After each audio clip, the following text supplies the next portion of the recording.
Hi, I'm masking my identity to answer some of the questions that Kid Crossings volunteers threw out as situations that they need some help with. Hey, how's it? Oh, sorry. Sorry. Hi, my name is Thomas. I'm the kids pastor here at Fenton, but I hope you know that already. So I am here with Miss Shannon, and we are going to answer some of the questions that you guys gave us. So this is a tough one, and it's something that's very common.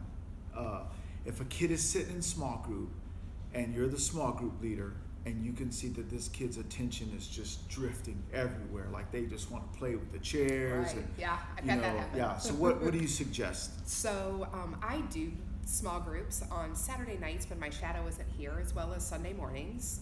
I am a firm believer in two things. Ignore the behavior that you don't want to have happen, as long as safety isn't a concern and as long as they're not disrupting others. My other go-to as a parent and a teacher is praise the positive.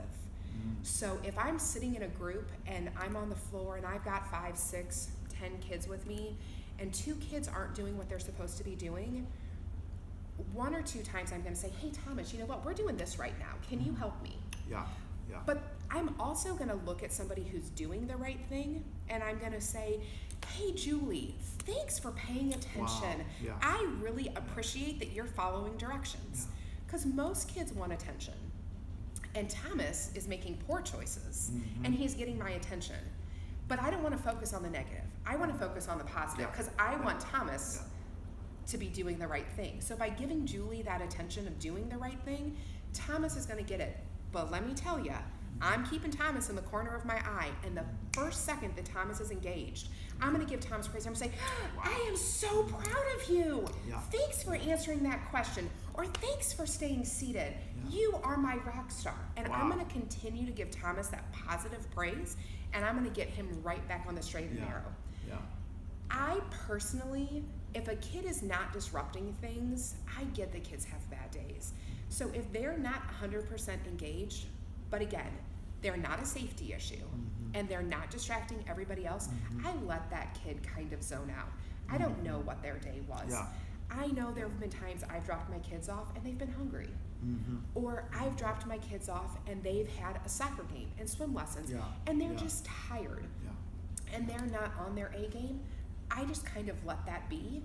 I will say, as a small group leader, when those parents come to pick them up, I say, hey, Thomas, he didn't completely get the lesson today.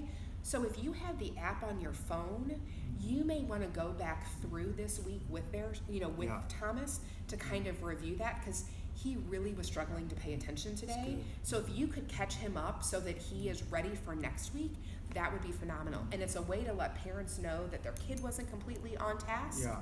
But then they also get the information. I find that 9 out of 10 times that works, and then typically parents will say something to their kids the next time. Hey, you got to pay attention, Thomas. And then we don't have problems. And the last thing I will go back to, if that kid is a distraction and it's happening often, we are obligated as those who serve to speak to Molly or Julie or Thomas and say, I'm noticing this trend. So-and-so is really struggling to pay attention. That's a conversation that the staff need to have with the parents. It might be that the kid takes medication during the week to go to school, and the parents aren't giving it on the weekends, and maybe the kid does need it. Maybe the kid is overscheduled.